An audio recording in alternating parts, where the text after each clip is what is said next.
지난해 국내 시중은행들의 부실 채권 규모와 비율이 줄어들며 건전성이 개선된 것으로 나타났습니다. 올해 금리가 오를 것에 대비해 은행들이 부실 채권을 미리 정리한 데다 저금리로 가계 상환 부담이 낮았던 덕분인데요. 지표로 보는 건전성은 개선됐지만 올해는 미국이 금리 인상에 본격 나설 것으로 예상되는 만큼 안심할 수 없는 상황입니다. 정홍규 기자입니다.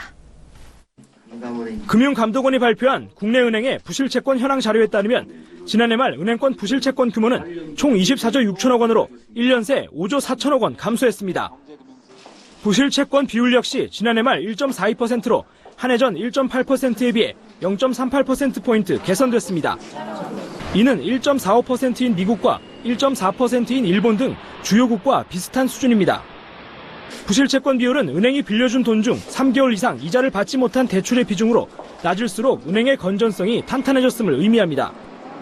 지난해 건전성이 좋아진 것은 시중은행들이 올해 금리 인상 등을 예상해 질이 좋지 않은 대출을 미리 정리했기 때문입니다. 지난해 정리된 부실채권 규모는 30조 4천억 원으로 한 해 전보다 8조 원 이상 많았습니다. 은행권이 정리한 부실채권 규모가 연 30조 원을 넘어선 것은 2004년 이후 12년 만입니다. 그러나 지난해 말 개선된 건전성은 낮은 금리로 인한 착시 효과인 측면도 있습니다. 지난해 새로 발생한 부실채권은 25조 2천억 원으로 한 해 전보다 3조 원가량 적었습니다. 채무자들의 상환 부담이 낮다 보니 이자를 못 내는 일도 많지 않았던 겁니다.